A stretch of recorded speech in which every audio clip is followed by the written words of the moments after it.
All right, welcome everybody. I'm Frank Schilbach. I'm a faculty member at MIT and I teach behavioral and development economics.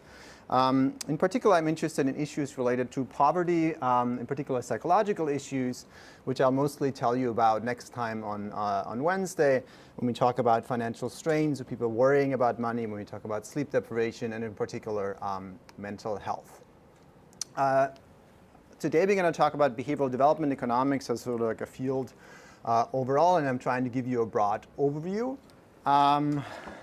Most of what I'm going to tell you is based on a handbook chapter on behavioral development economics with Michael Kremer and Gautam Rao.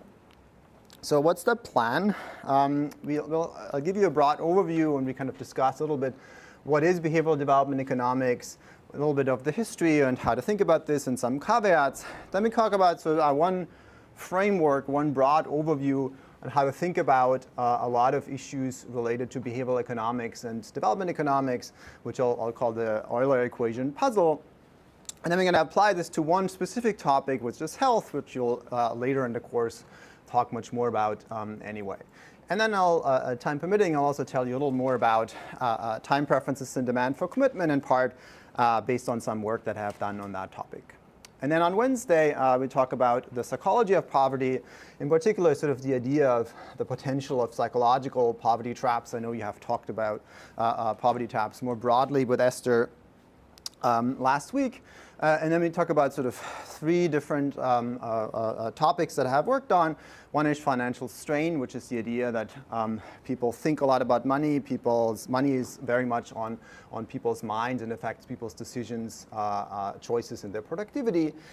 We talk about sleep deprivation, and this is the paper that I think you're supposed to read until Wednesday, as well as mental health, which is what I'm currently focusing on research on, but there's lots of issues and open questions that one might want to tackle.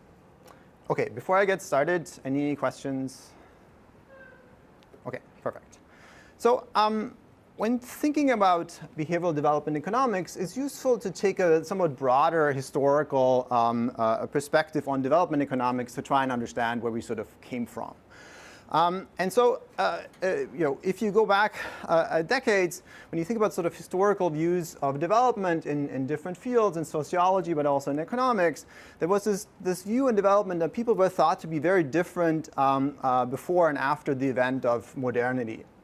There's sort of the idea there's a pre-capitalist versus capitalist society, or tradition versus rationalism, or mechanical versus organic solidarity. And there's this idea, there was modernization theory that viewed sort of modernization as a process of radical social change, but also change in ways of thinking and seeing the world. So the idea was kind of, we can look at poor countries in very different ways, and what we know about from economics in rich countries might not necessarily apply. So it's sort of the idea that things are very different in poor countries among the poor, and so we first have to sort of modernize the countries, and then afterwards, once things are modernized, we can sort of apply traditional economics. And development economics, in part at least, emerged as a critical response to this view. It's sort of saying like, no, poor people are people like you and I. They make choices, they make productive decisions. They're very much like rational actors, and sort of as economists would model them. And for example, farmers are viewed as essentially rational capitalists that may face some market failure or some other sort of constraint, but people really are sort of making choices like you and I, but they have certain different constraints. And so that view strongly rejects seemingly unfalsifiable cultural explanation, saying like there's a Hindu rate of growth and therefore India is not growing as fast as perhaps some other countries in Asia. And it's sort of very much modeling people's choices and decision making as poor but efficient. And this is sort of this famous expression from Schultz in 1964 that's sort of saying is people are poor, but they're making choices, they're making rational choices, and we can apply the entire toolbox of development, of economics, of microeconomics, etc., to sort of the applications of studying poverty. And so this view started to change during the past 2 decades. So previously people were saying, like, look, people react to incentives, people react to price changes and so on. And we're essentially sort of modeling people strongly as saying, like, no, people are rational actors that optimize fully. But sort of with the rise of behavioral economics in other fields, other subfields of economics, in development economics, sort of people started thinking about behavioral development economics and sort of trying to model a more psychologically realistic view of human behavior in development economics as well. And that's to say, just like for the rich, there's systematic deviations from standard models in preferences, beliefs, and decision-making. For example, people might have social preferences, care about others. People might be loss averse, care more about losses than about gains. People might be present biased or present focused, and so on. And this is sort of like based on universal insights from psychology about human behavior. That's to say, anybody has potential behavioral biases. That's true for the rich and for the poor. And let's try to sort of understand people's choices better by using these insights from psychology and other fields in understanding people's decision making. And so most of the work that's in the handbook or like people have studied so far is sort of relying on universal insights from psychology about human behavior. That's to say, for example, social preferences. Most people care about others in some ways, and that's not specific about the poor, about development economics.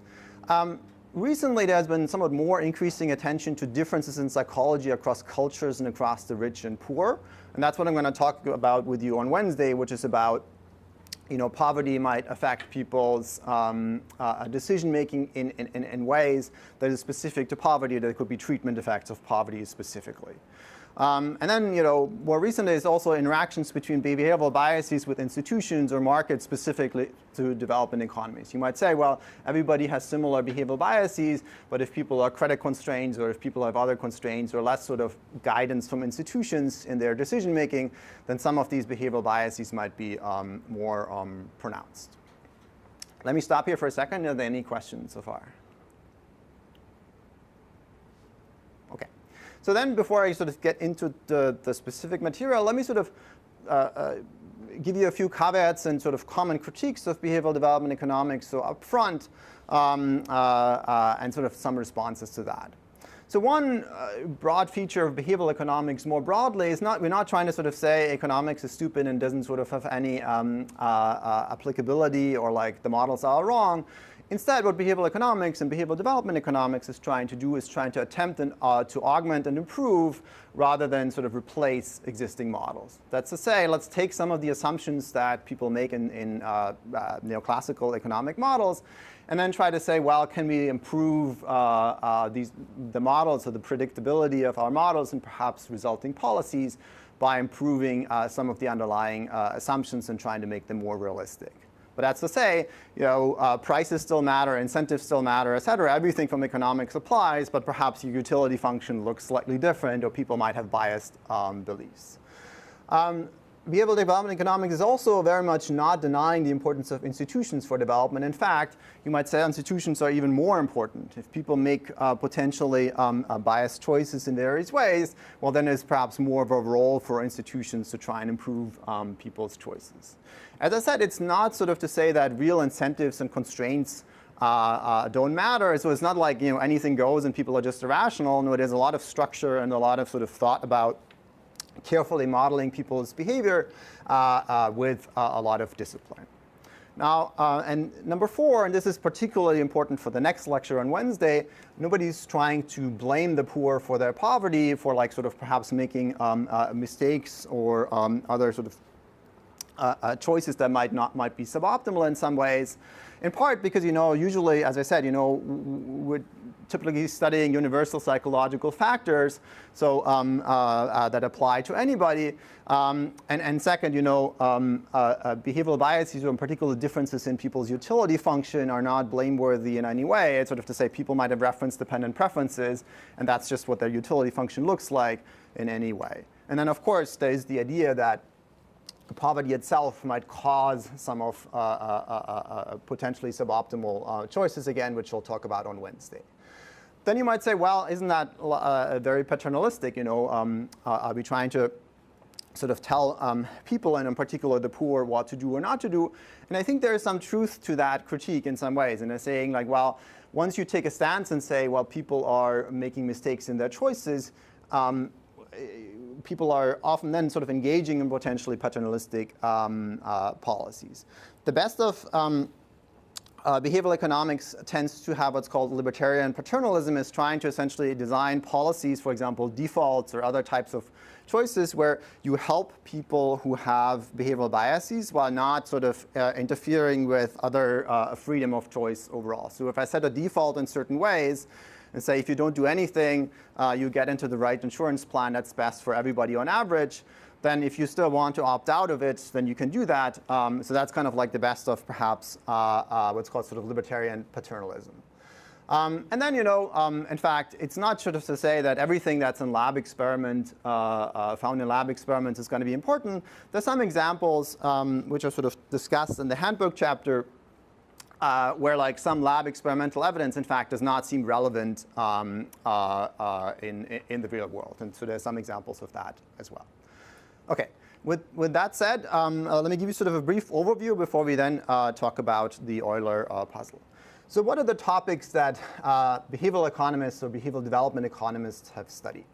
So you can think of this as broadly three broad categories of different issues from behavioral economics that have been applied.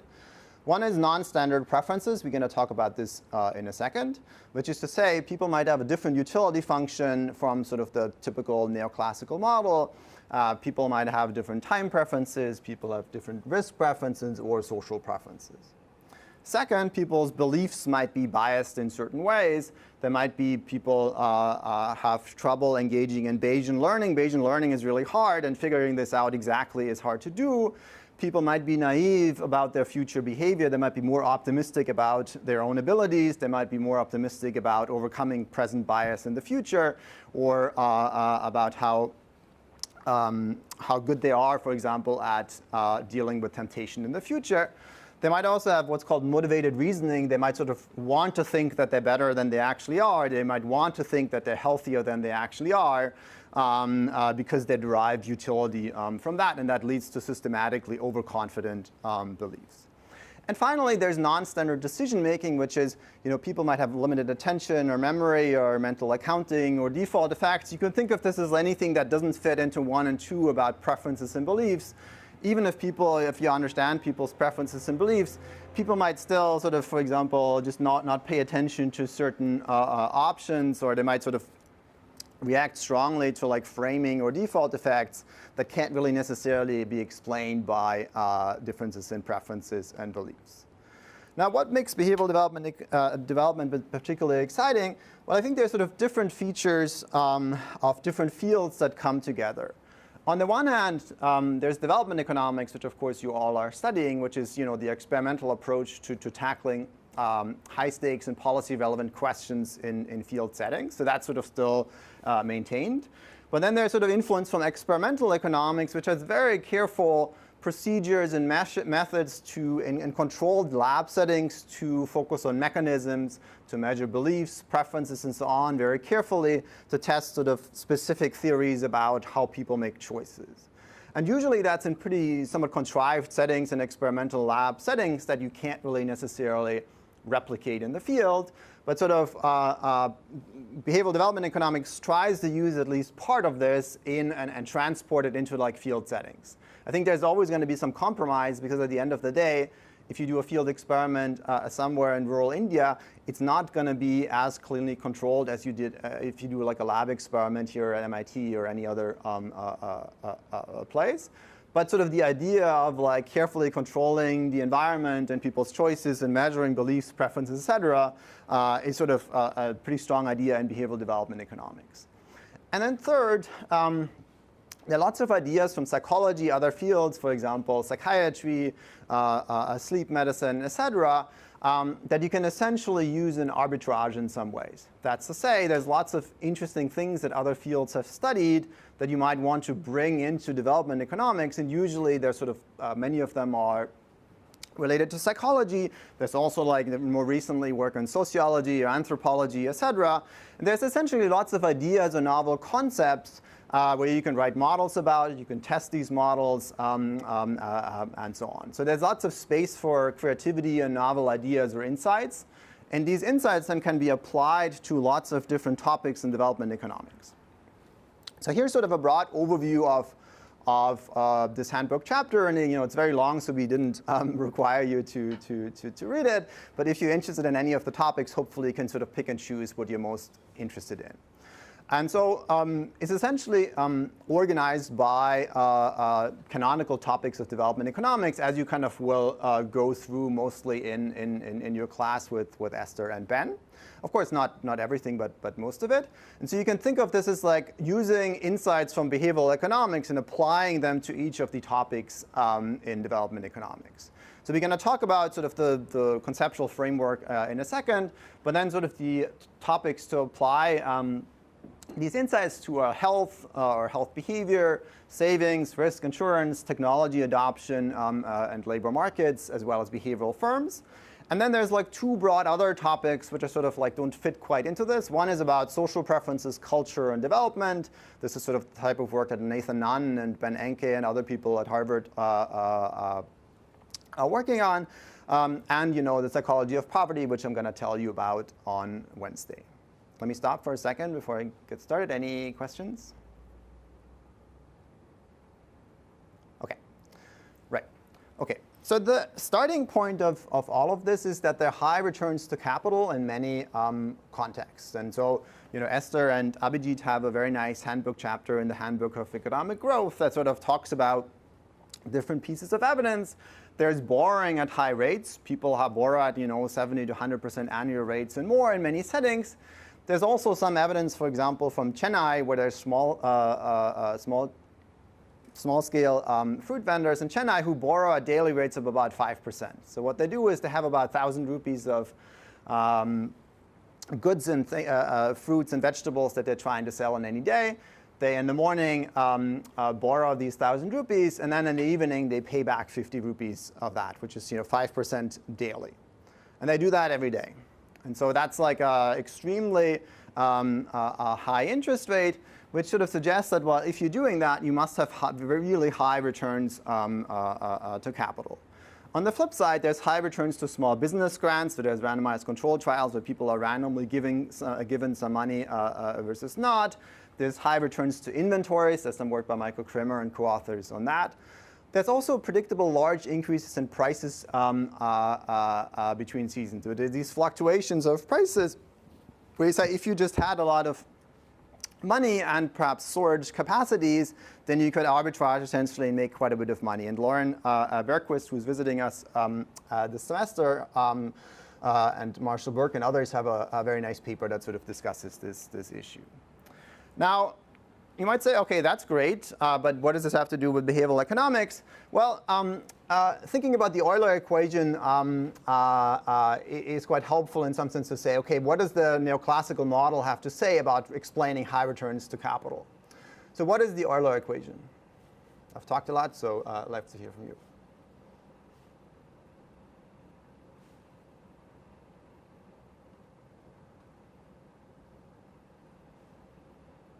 Who's taking first-year macro right now, or has taken? Yeah? It's like your consumption today versus tomorrow based on your production of your assets. Exactly. So the Euler equation, what it does, it relates your consumption today to your consumption tomorrow. More precisely, your marginal utility of consumption today to your marginal consumption tomorrow in any future period. And as you say, it depends essentially on what are the factors that link these two. You said something about returns to capital? Or? Yeah, like how productive your assets are. Exactly. So it's essentially about the return to capital. If you sort of invest, if you don't consume today, you can save it in some ways and sort of invest it in certain assets. So that's the return to capital. And then there is, as well, a delta. What is delta? Or what is this doing here? So delta is often also used for depreciation, not here. Yeah? Discounting. Yeah, so the discounting rate, right? So if you think about should I consume today versus tomorrow, if you think about any marginal units that you might want to consume versus save, you either get your marginal utility of consumption today or you save it. Now you can invest it. So we have in some sense, we wrote this sort of more generally as like a production function. You can sort of invest it in certain ways into your capital stock. You might be buying machines or like invested in your shop or the like. And that leads to the marginal productive capital tomorrow times the marginal utility of consumption tomorrow. So whatever you like additional produce tomorrow, you can consume. Now, and that needs to be discounted because people might have discounting or different discounting between today and tomorrow. OK? Is this sort of clear what's here? All right. OK, so now I'm saying, well, it implies unrealistically high consumption growth rates. Why is that? So what did I tell you about f prime of k? Yeah? It's really high, so that in order to make up for the fact that that's increasing, we would need a really more increase in consumption to equal that. Right, exactly. So you can rewrite this, and this is a little bit fast here on the slide, but I think if you can sort of rewrite this, convince yourself. For example, if you have log utility and f prime of k of 50% annually, which seems reasonable, and delta of 0.96, which is, people slightly discount the future about by 4 or 5%, then you get essentially a implied consumption growth of 44%. Okay, and sort of you might say, well, is log utility the right utility function? You can have different utility function. If you sort of have a constant intertemporal elasticity of substitution utility with sigma equals 2, you get something like implied consumption growth of 20%. But essentially, it implies very unreasonable increases or consumption growth in the future. You might say, well, in 1 year, increasing your consumption by 20% or whatever, 40% is not that large. But once you move that forward for like 20 years, you get essentially like people's consumption would explode. Okay? So something is not right here. So now what could we do to deal with this apparent puzzle?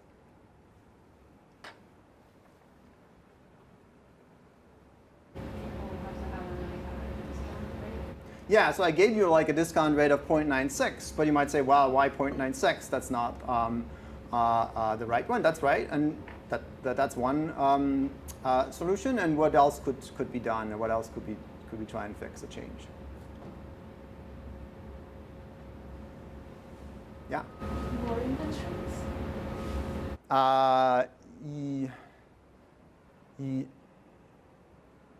Yes, so it could be, which is sort of related to this, but yeah, people might just not have any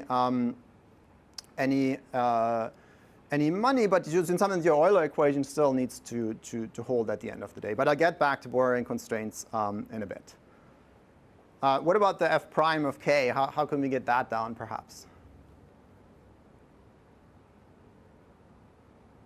If I invest in my business and make a lot of money, what happens? Yes, I get taxed by either the government. Taxes might be really high, or there might be some other informal taxes. It might be like my neighbors or my uncle or my friends or whatever. If I make a lot of money, perhaps they take it all away from me, and then I might not have that much left. So you might see that there's a high return to capital, but that return to capital does not go to me, so I don't have any necessary incentives to invest. Now, this is sort of a little bit some technical points, and I don't want to spend too much time on it, and maybe Ed will have some time at some point to talk about this in recitation. But so the puzzle persists even when you have like non-concave production functions. So one thing I told you to start with is say, well, the production function is concave, which is a very reasonable assumption in many settings. But perhaps Esther was telling you last week, perhaps it's in fact non-concave. And then you might say, well, what's going on then? Well, then you'll have essentially multiple steady states and sustained poverty below a certain threshold. But importantly, the observed initial conditions, in particular the steady state, also needs to be consistent with the model. So the Euler equation needs to be satisfied, the first order condition that I just showed you. And so it can't be that people are always in transition. You know, it might be that some people are moving from one place to another, from one steady state to the other, but actually in steady state in the end, it must be that the Euler equation holds. There's also some other implications. For example, poverty-trapped models suggest transformative effects of credit, which doesn't seem to be the case in many settings, at least not for a large fraction of people. Second, you might say, well, what about stochastic income and risk aversion? So like, it's not like, so what I had said written down here, there's no risk in this model, right? And you might say, well, things are really risky, and if people think about investing in fertilizer, buying machines, and the like, maybe the rate of return is really volatile, and so then it might be just not worth investing. And so it turns out that once you write this down, you can sort of write down like a model with several assets and risk for each of these assets. You get a stochastic version of your Euler equation and sort of some more nuanced predictions where essentially it depends on whether the assets positively or negatively covary with consumption. And so you can think about this model, but I think one thing that then sort of violates this model pretty starkly is the idea that, well, if things were really risky, well, then people should anticipate that. People should have buffer stocks and should start saving and sort of make sure that, well, they can deal with that type of risk. So you would essentially build up a large buffer stock to deal with these kinds of risks that might apply. And well, and then if you have a large buffer stock that's saved, well, then your consumption should, in fact, not systematically vary with income or income volatility because you can essentially smooth it out. But when you look at how much people are, in fact, saving in many settings, and Esther will talk with you specifically in a lecture about savings, you will see that not a lot of people have precautionary savings or purchase insurance or the like. Now, and so there seem to be a number of like incorrect predictions, and in part, liquid buffer stocks are often modest, so people are not saving a lot. As I said, consumption often co-varies with income, including with predictable income. And then, rainfall insurance increases fertilizer use, which seems to say, well, if that's really like a big effect, people should sort of purchase that. Or it's not consistent with people not purchases that in the first place. Now, if we make people instead impatient, and I think that's what you suggested before, then we can sort of perhaps match these types of predictions. So so essentially what we need is sort of something that creates a high effective discount rate. One brief thing, people have also tried to look at kin taxes or other types of taxation. It seems like, well, you can explain some of that puzzle. You don't get actually that far. So quantitatively, these numbers are not sort of large enough to explain everything, but it's sort of at least helpful. OK, so let's then say, OK, let's change the time preferences. Let's say people's discount factor is actually much lower. I said 0.96, but it could be just 0.5. What about that?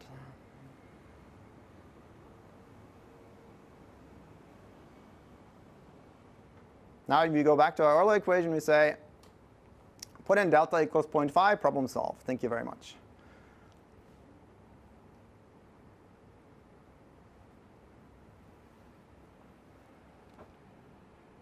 Yes? That's still really high consumption. Yeah, so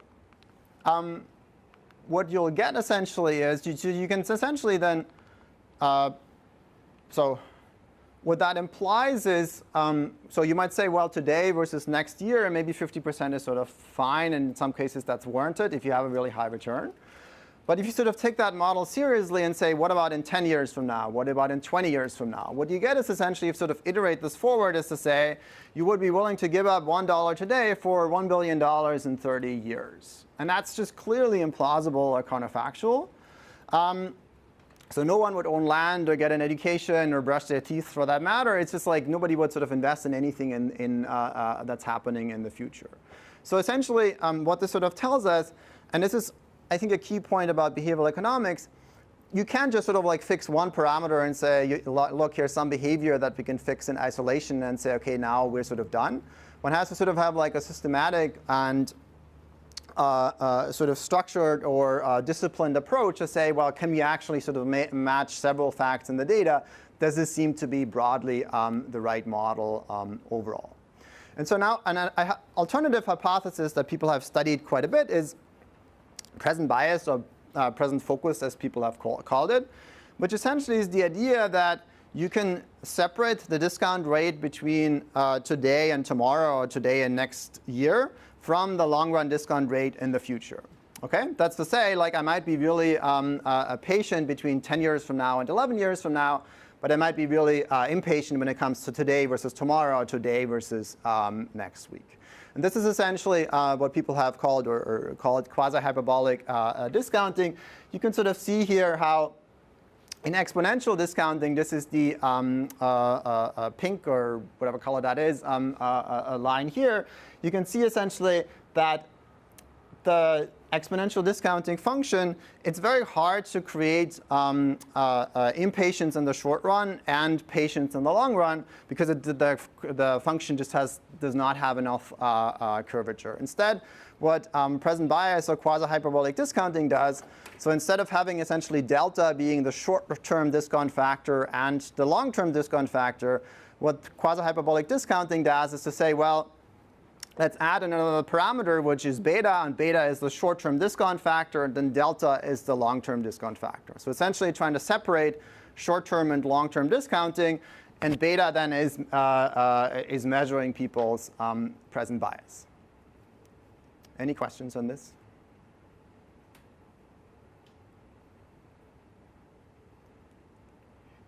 Okay, so what I'm essentially doing is I'm sort of saying, well, the Euler equation is mostly about the short run. And so now what I said before is like, well, I need a really low delta to match this. But if I get a really low delta, I can't really match any long run implications. So now what the beta delta model, or the hyperbolic discounting model, does, it essentially says, well, let's just have two parameters that sort of try to match the world better. One is about short run discounting, so people are really impatient in the short run. And one is about long-run discounting, and so now we are able to at least perhaps better measure why people not invest in the short run today, but perhaps then we don't get these counterfactual implications for the future. Okay? Any questions?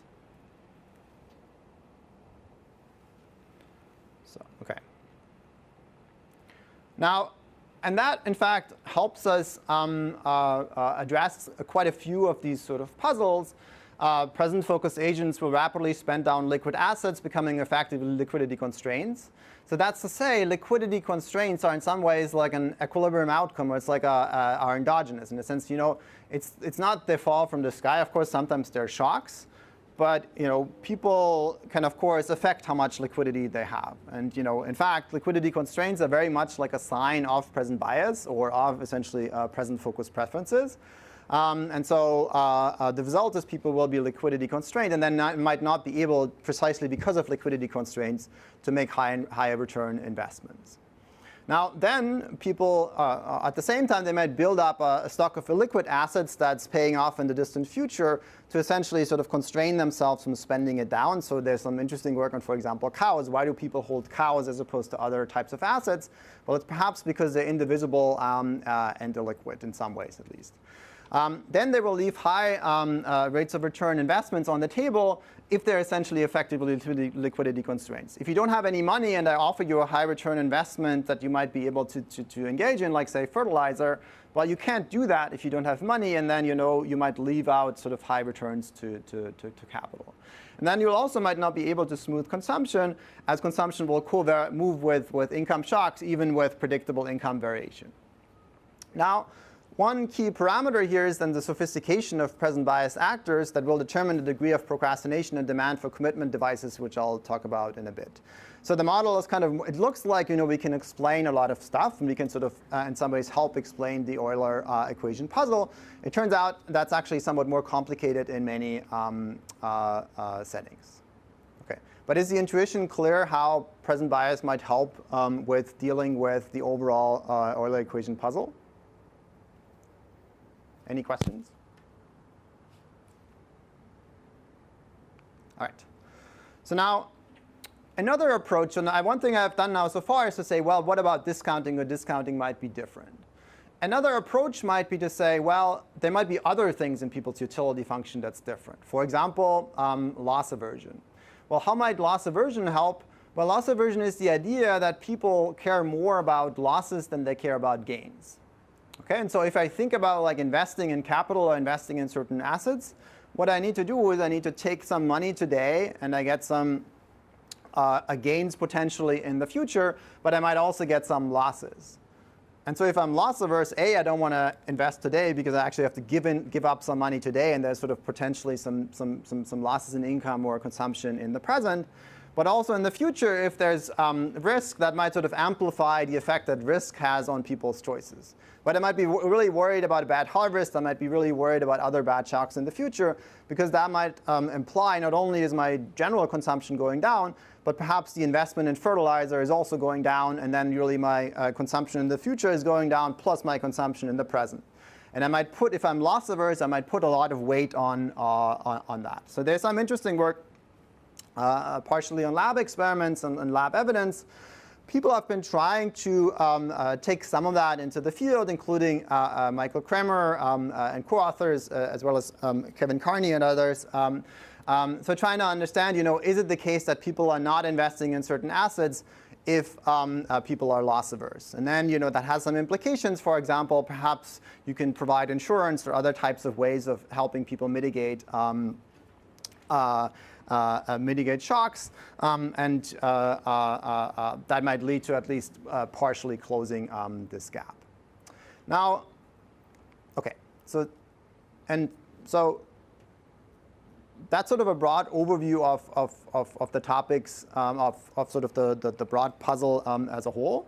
Now you can sort of see how we can invest or can think about all types of topics in development economics as sort of an application of this Euler puzzle.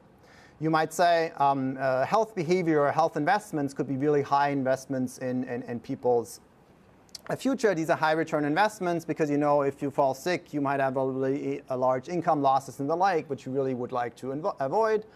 When you think about savings, people could save a lot and often have high returns to savings in various ways, or perhaps not. And the question is, why not? People could invest in insurance, and insurance would really have high returns because, often when they're not able to mitigate shocks, that's really costly.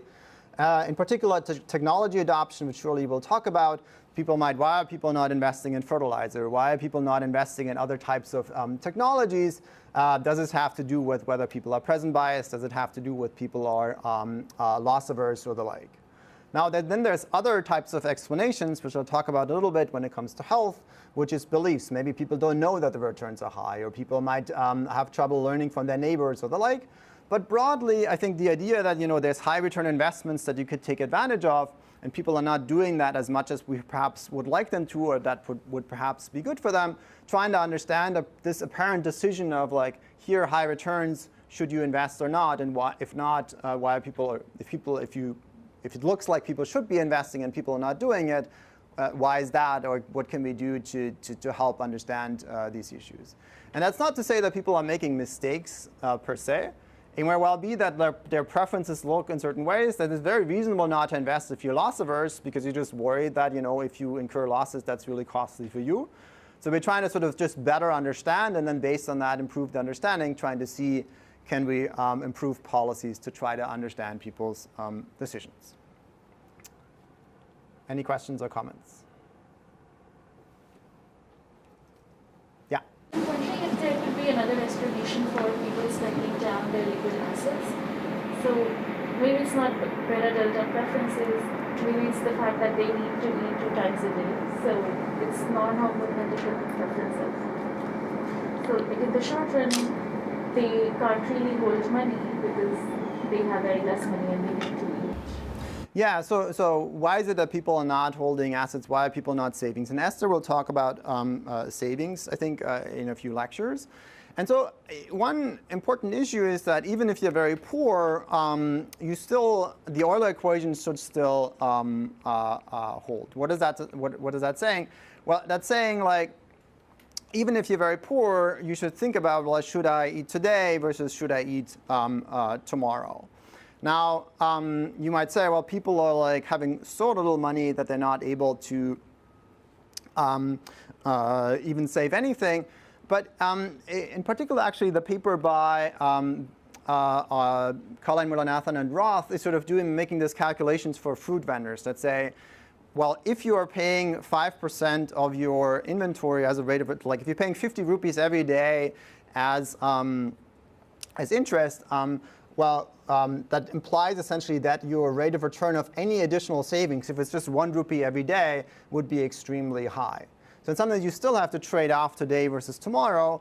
And in many situations, in particular when you talk about nutrition, or it's not that people are, in many places, for example in India, it's not that people are starving per se in the sense that like they can't afford enough consumption. And they often, for example, drink a lot of tea. You might say, well, what if you had like 1 tea less for the next 30 days that costs, 5 or 10 rupees? You would be able to save a lot going forward because you're sort of essentially avoiding the high interest that you're paying. So essentially, even if you're at very low levels, you still trade off consumption today versus tomorrow.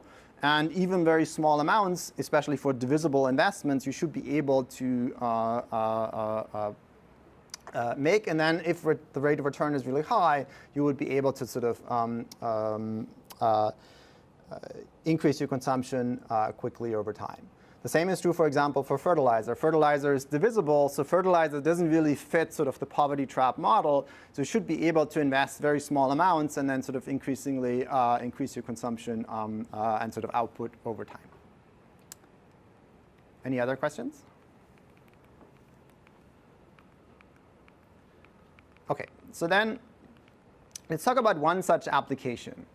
So one broad fact, and again, very surely you'll talk about this in later in the class, is that people are underinvesting in preventative health.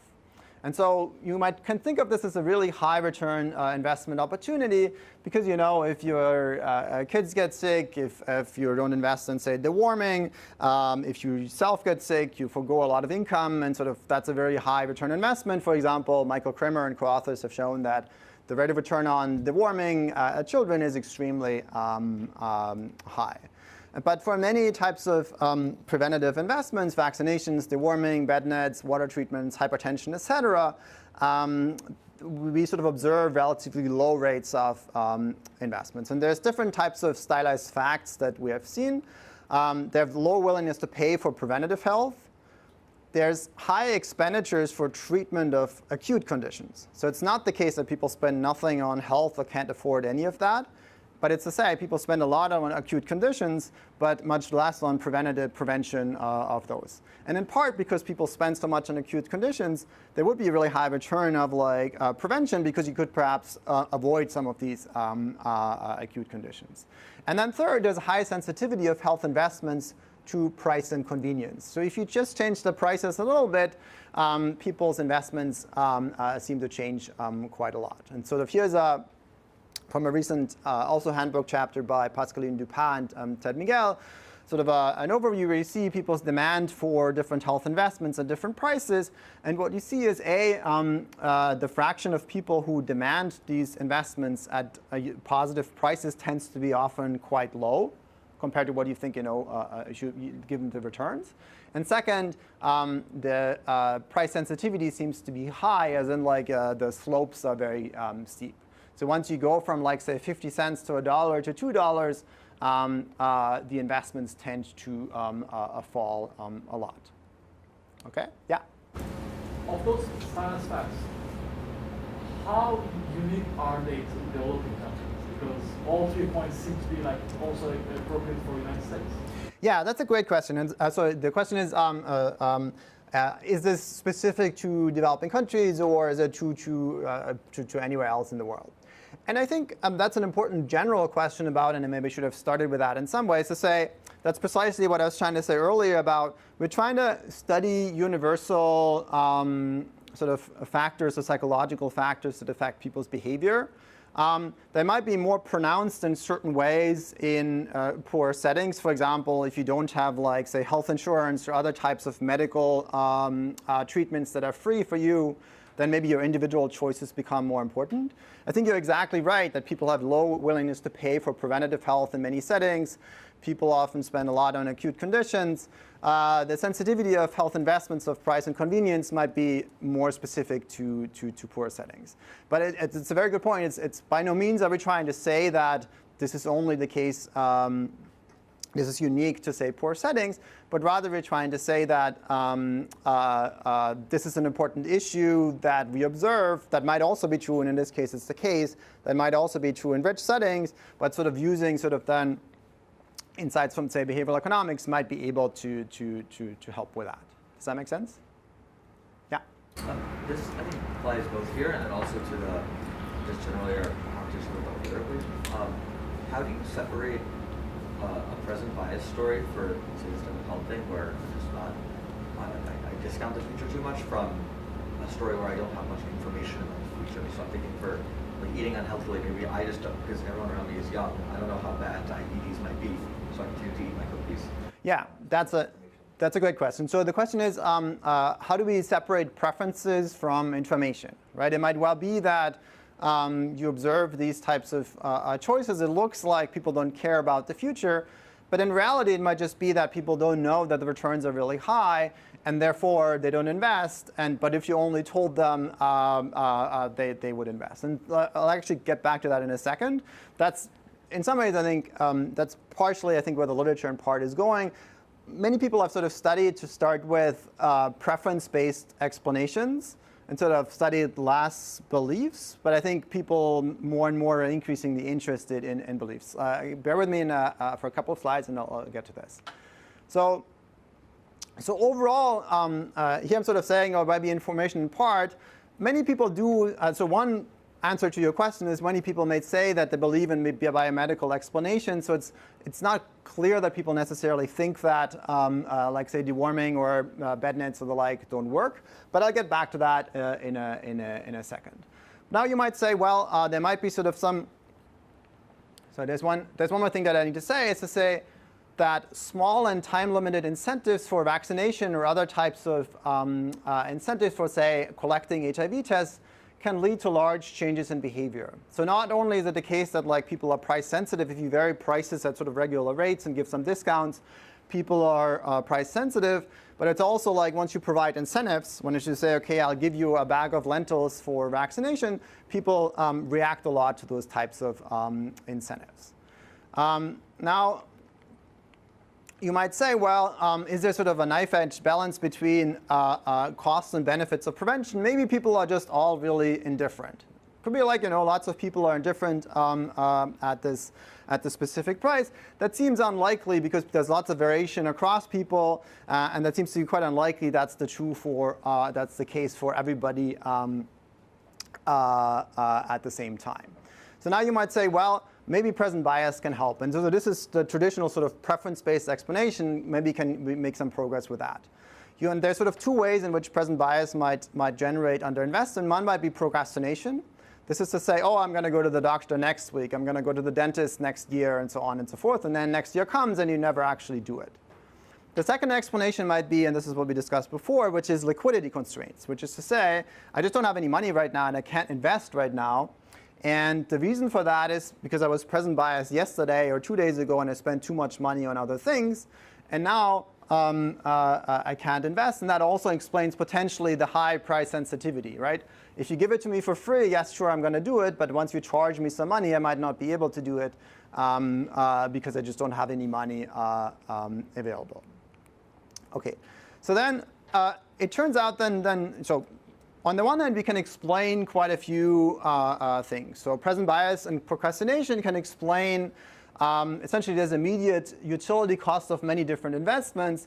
For example, hassle costs of going to the doctor, walking to a faraway water source, using sort of somewhat inconvenient chlorine solution, changing your diet, learning painful news about your health status, and so on.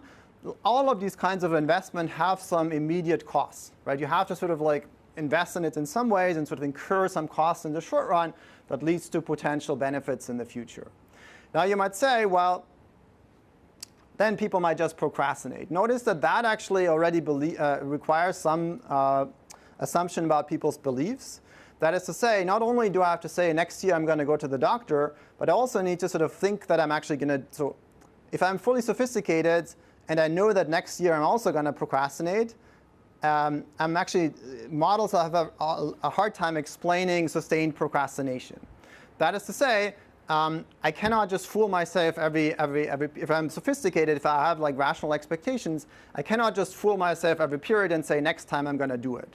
So it requires already some naivete or some wrong beliefs in some ways about my future behavior. Otherwise, you just will not get sustained procrastination. Now, that can explain things like time-limited incentives or the effects of those, the effects of reducing hassle costs, for example, water dispensers or the like. Notice that you would not procrastinate on acute conditions since the benefits are actually immediate, so that actually fits in some ways as well, since people seem to actually make those. Now, then as I said, present bias can lead to liquidity constraints, and that's actually an important point. It's not to say that liquidity constraints and present bias are different types of explanations. It's precisely people are liquidity constrained because they're present bias. And then the question is perhaps how can we help people save more differently or invest in insurance or the like.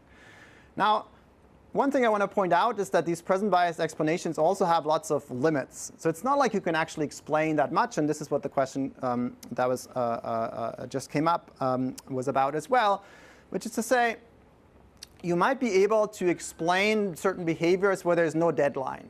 If you ask me like, go to the dentist and there's no deadline, I can go to the dentist next year and the next year and so on. I can procrastinate forever if I'm sufficiently naive. That's to say, I'm really sure next year I'm going to go to the dentist, and next year I'm going to like, actually, not this year. I'm going to procrastinate for another year and for another year and for another year.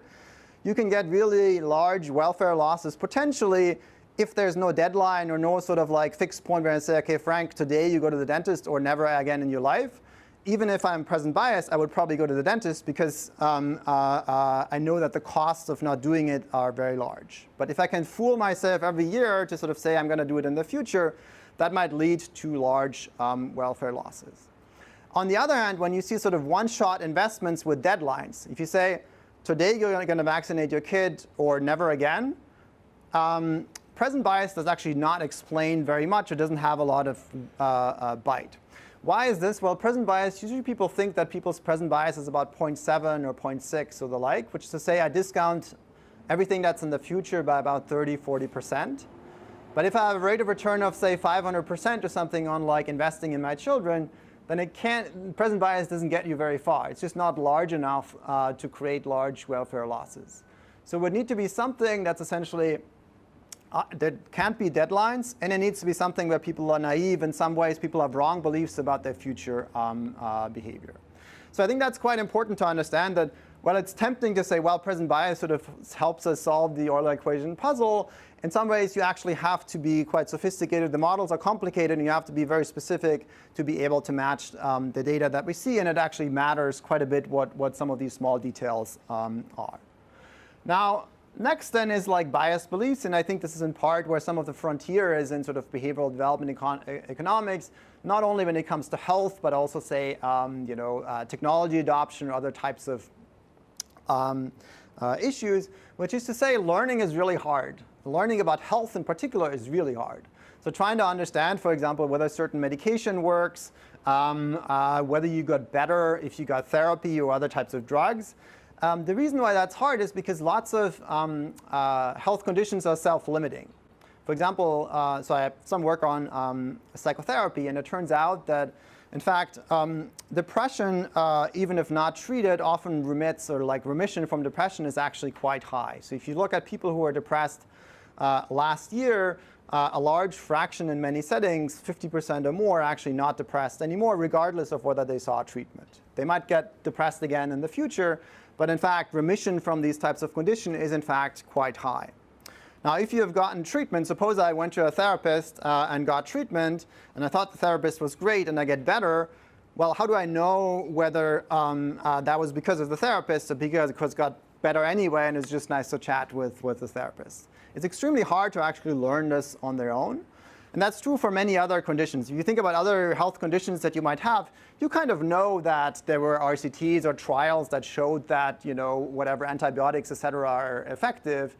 But can you actually tell yourself? Even like things like the COVID vaccine, you might say, well, you know, on the individual level, it's actually very hard to learn this on your own. Of course, you can see larger, broader data where you see, well, people who got vaccinated versus not, got sick versus not, and that helps you learn whether it's in fact effective. But if you think about just from your individual level, what you observe around you without necessarily having access to like broader data, learning about health conditions, about the effects of health treatments is very hard. So people might have essentially inaccurate beliefs about health investments. And there's actually surprisingly little good evidence about that, about sort of like what exactly do people believe. It's kind of hard to measure in some ways, and that's partially what the reason for that is. But partially, I think people have just not studied it as much as perhaps they should. So trying to measure, sort of understand the role of beliefs in measuring the returns to health investments and trying to understand why they believe what they believe is quite important, why they're not learning from others or other data that might be available. And then there's another factor that's really difficult or interferes potentially with people's correct beliefs or people's learning, which is motivated beliefs. This is what I mentioned earlier already, which is the idea that people derive utility from thinking that they're healthy, that they're good looking, that they're smart, that they're funny, and so on. Because essentially but this is essentially their self-image. They like to think, they derive utility from a good self-image of themselves or thinking that their future is bright. And a lot of health information, of course, is potentially negative. So if I don't do anything, I might say, well, I'm really healthy. Why should I see the doctor? I'm doing just fine. So people sort of try to fool themselves into being healthy potentially. This is not sort of specific at all to poor settings again. But that might be also interfering with people's learning. People might be systematically over-optimistic about their health status. And that might sort of, or they might want to believe, you know, my children are going to be happy and healthy and so on anyway, because they want to believe that. And that then lowers the return to potential investments because, you know, you're going to do fine anyway. And why worry about bad things in the future if that makes you be unhappy and worried, which I won't like to do. And so there's a literature on that that's relatively small, but I think it's quite important and it might actually explain quite a bit of interfering with people's learning about health and health conditions. And then maybe more radically in some ways, so here you might say, well, people might just underestimate the rate of return in certain ways, but you can have like a neoclassical framework of like, here's the rate of return, there's the perceived rate of return, and that's a little bit lower. But people might just also have like very different mental models of the world. People might just have the wrong theories of the world. They might not even think of certain types of investment as health investments. They might not even think that certain types of factors affect their choices. And there's some really interesting work by Josh Schwartzstein and co-authors on sort of saying like people might just have very different models of the world. There might be that, you know, certain factors might not even enter their decision making in certain ways. That is to say, I might not even think. So, for example, when people are allergic against certain types of food, you might get headaches or other types of. You might be really tired on some days. But if you don't pay attention to the food that you eat, if you don't make that mental connection between your allergies, or like say gluten or whatever types of allergies that you might have, and your decision making, you're never even going to pay attention to those types of factors. And if you never pay attention to those types of factors, well, how are you ever going to learn that certain food is bad for you or good for you? Somebody might point it out for you. Somebody might say, well, actually, you could have this allergy, and then you might want to experiment. But as long as nobody sort of points it out to you or explains to you what factors might affect your utility or your future health and so on, then there's no chance to actually learn on your own. And so there might be sort of broadly incorrect, so there might be sort of just say people might miss certain factors. People also might have just very different mental models. People might be very superstitious. They might be religious or other types of beliefs and other traditions. Where like, if you think about it, if you grew up or live in a village somewhere in rural areas, how do you know that modern medicine is better than the healer in the village? Or how do you know that I should not believe in witchcraft? Like, that's a serious question. It's very hard to actually, somebody needs to teach you that, or you need to learn it in some ways, and you need to actually believe that.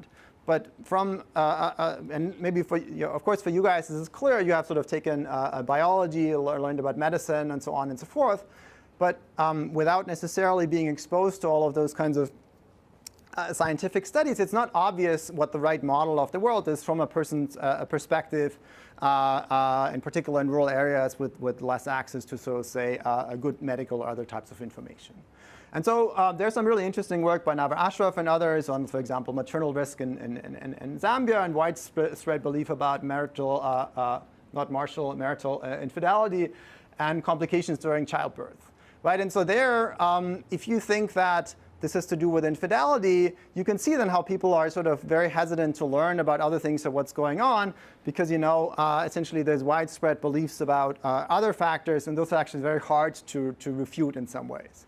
So I think there's sort of, in some ways you might have biased beliefs in a sort of structured way, in sort of a neoclassical way, where you say people make choices, there's an Euler equation, and people make choices like anybody else. But their beliefs might be biased in certain ways, and we can sort of put this into our Euler equation and change it, or then match it in some ways by having like essentially lower perceived rates of returns.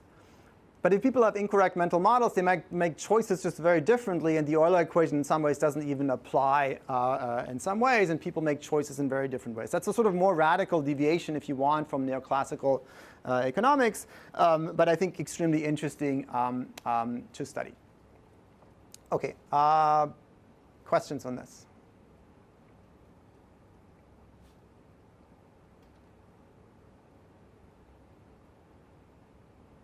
All right, if there are no questions, either means everybody's really confused or everybody understood. So hard to tell, especially with masks.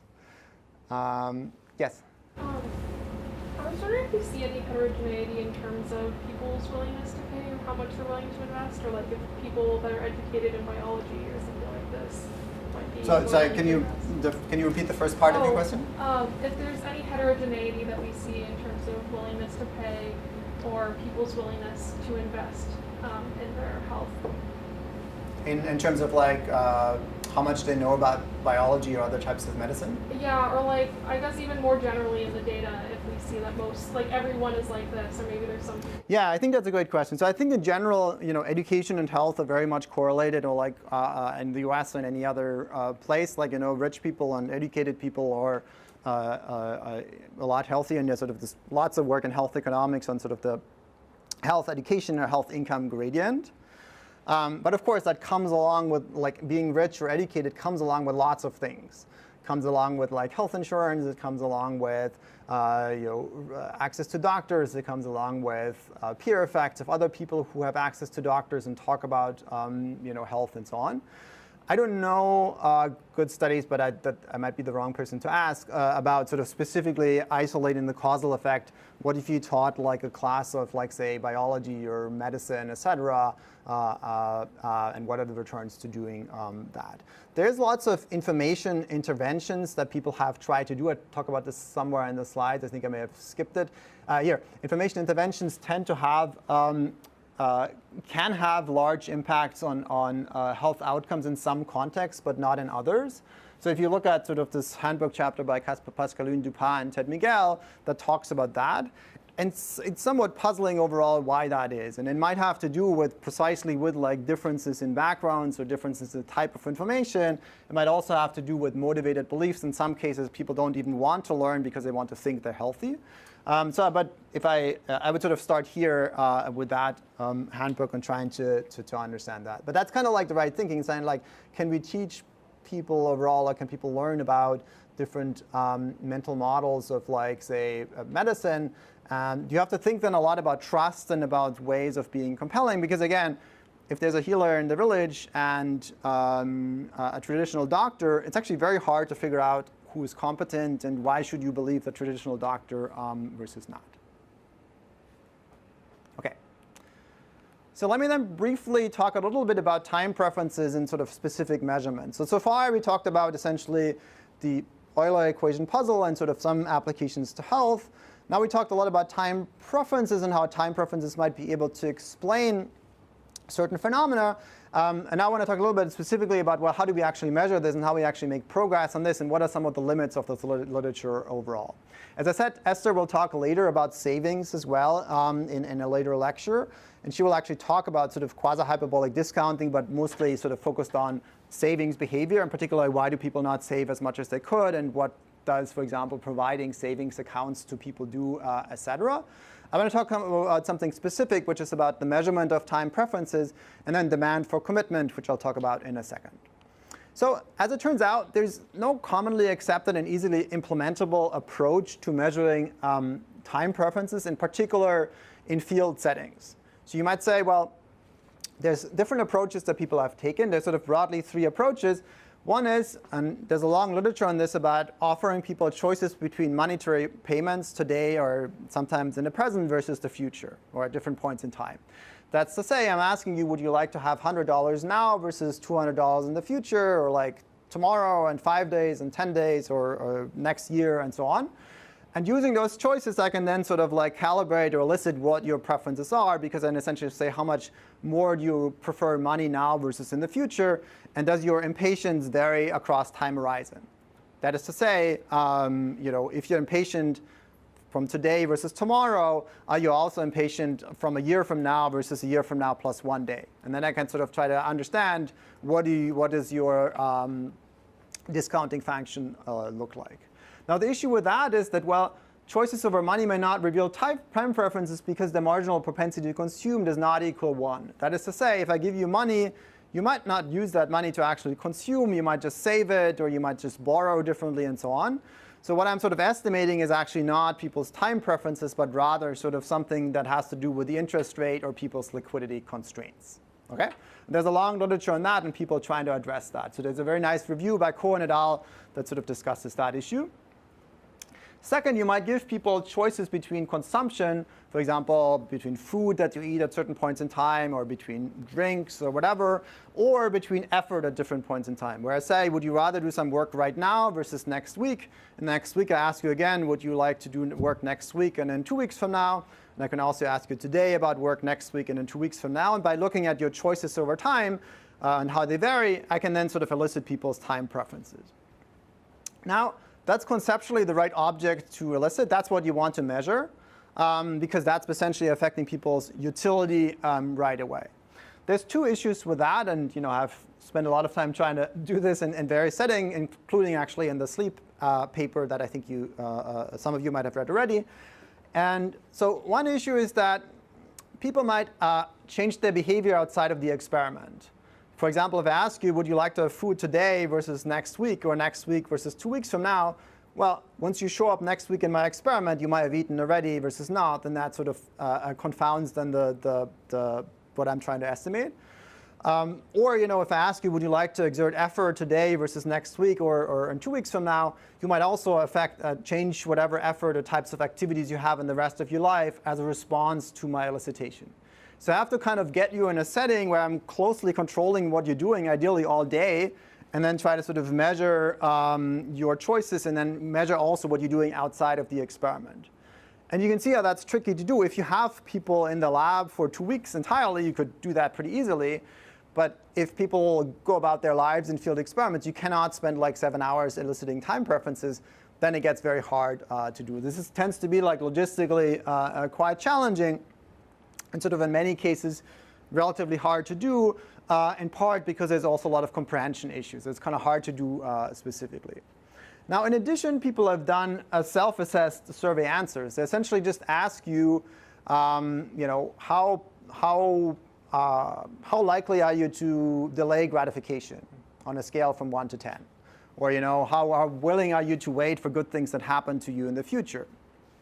Now, that's a self-assessed answer that might actually have a lot of information, because people know actually pretty well what kinds of choices they make. Oh boy. We're back. However, of course, these are like self-reports, and economists are very notoriously sort of skeptical of like self-reports, and sometimes for good reason. Because there might be demand effects. You might want to tell me that you're really patient and look good in front of the experimenter. But there might be also other issues such as social image concerns or the like. You might want to think of yourself as a patient person, which in reality might not be true. And so then what you're telling me might not necessarily reflect how patient you actually are, but what you like yourself to be. And so there's no easy answer here what to do. I think in some ways if you asked me 5 years ago, I would have said this is the right thing to do. This is conceptually the right object to elicit. Right now, I'm sort of much less convinced of that, partially because people have trouble logistically actually implementing it with high comprehension rates. So I think by now I would say, well, maybe having a combination of those measures actually measures things pretty well. You can sort of try to do convex time budgets in some ways that sort of elicit these choices. But you want to be careful with making sure that people actually understand what they're doing. Any questions on this? OK. So now this is about time preference if I wanted to sort of estimate specific time preference parameters. If I wanted to know what is your beta and your delta and the utility function, that's what I kind of want to do. In some ways, at least approach 1 and 2. Now, another way to do this is to say, how do we measure whether people are present bias? We can offer people commitment devices. What's a commitment device? Here's a definition.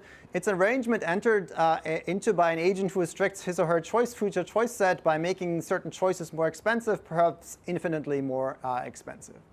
What does that mean? That's a relatively convoluted definition. Essentially, it's to say present bias preferences are time inconsistent. That is to say, if I'm present bias, I want a lot of utility right now, where I want to eat donuts or not exercise and so on right now, but in the future, I would like to do it. I would say next week I'm going to exercise a lot. I'm going to get up at 6 o'clock in the morning, write a poem, and go running.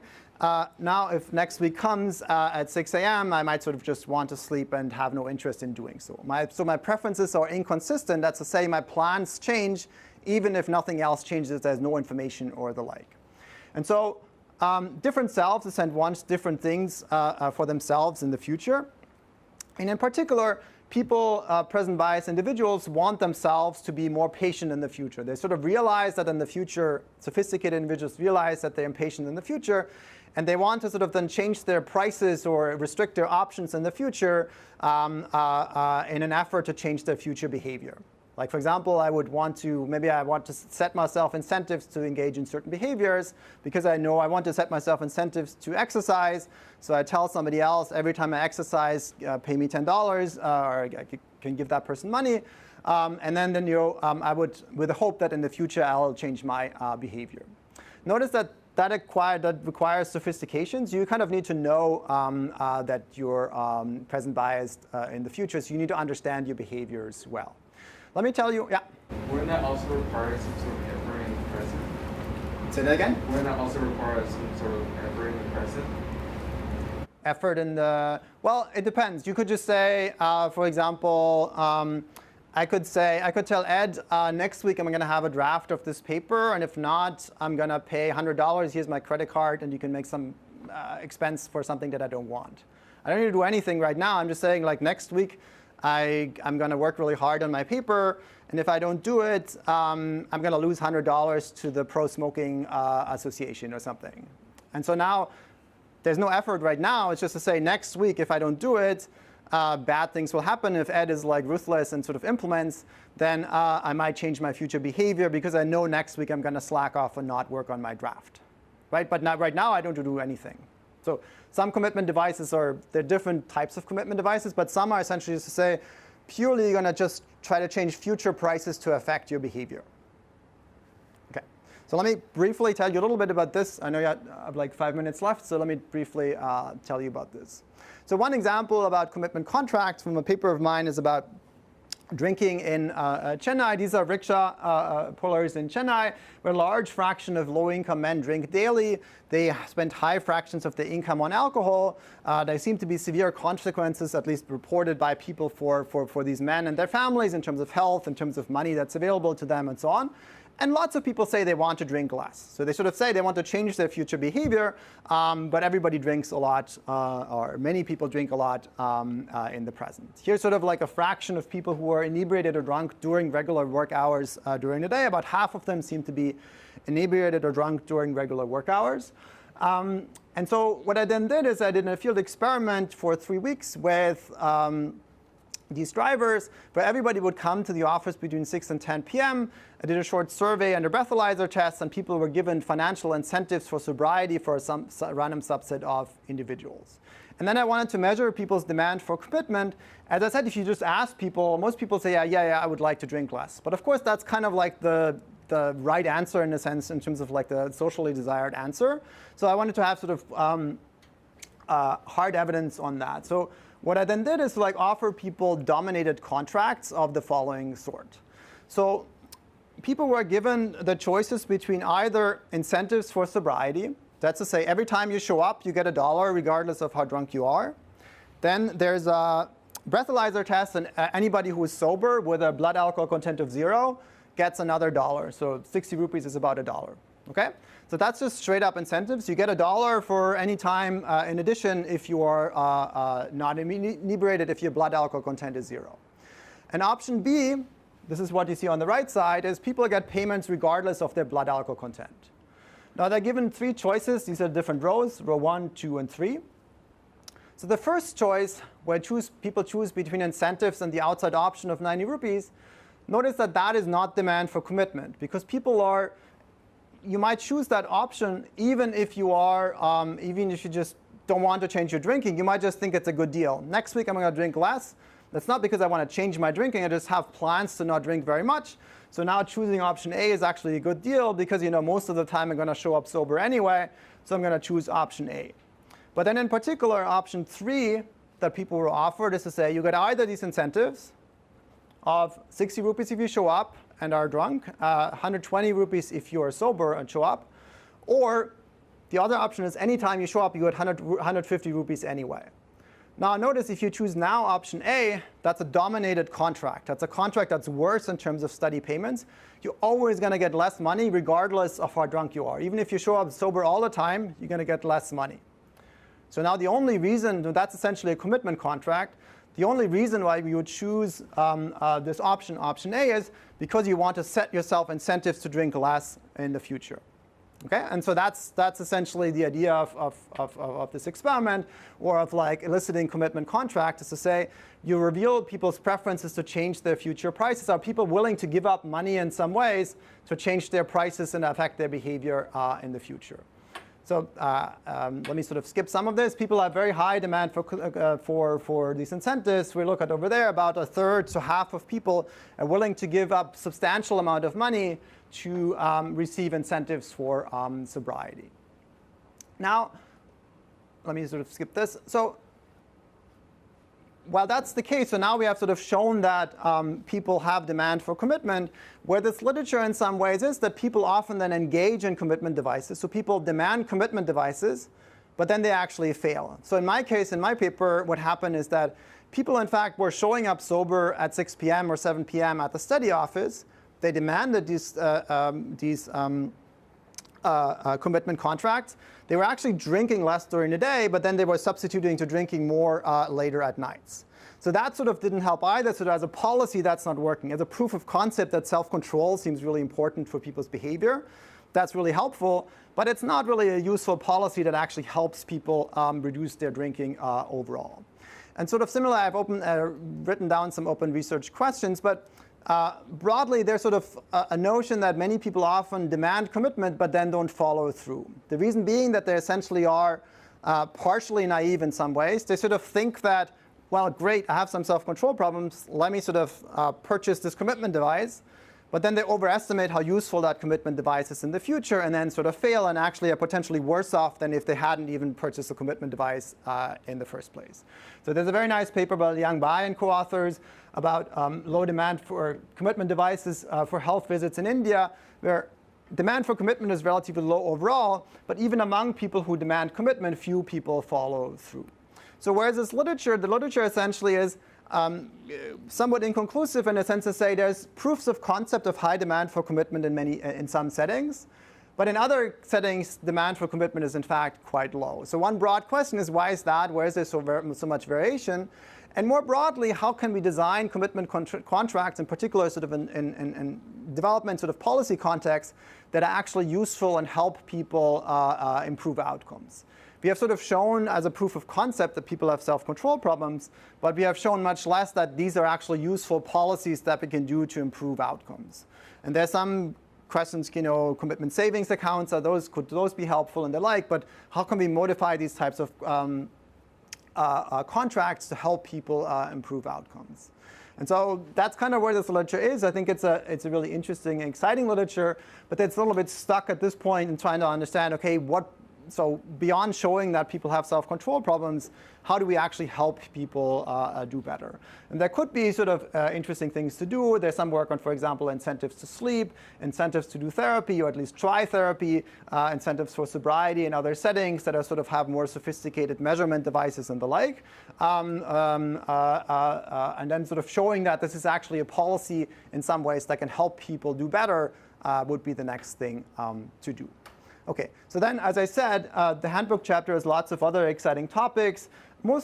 My favorite are sort of like 6 and 8, perhaps. One is about technology adoption, which is about behavioral social learning. How do people learn and what things interfere with people's learning decisions, as well as 8 sort of behavioral firms that say it's not just people or consumers are potentially affected by behavioral biases, but also firms, in particular shopkeepers, so types of businesses that might make potentially wrong decisions.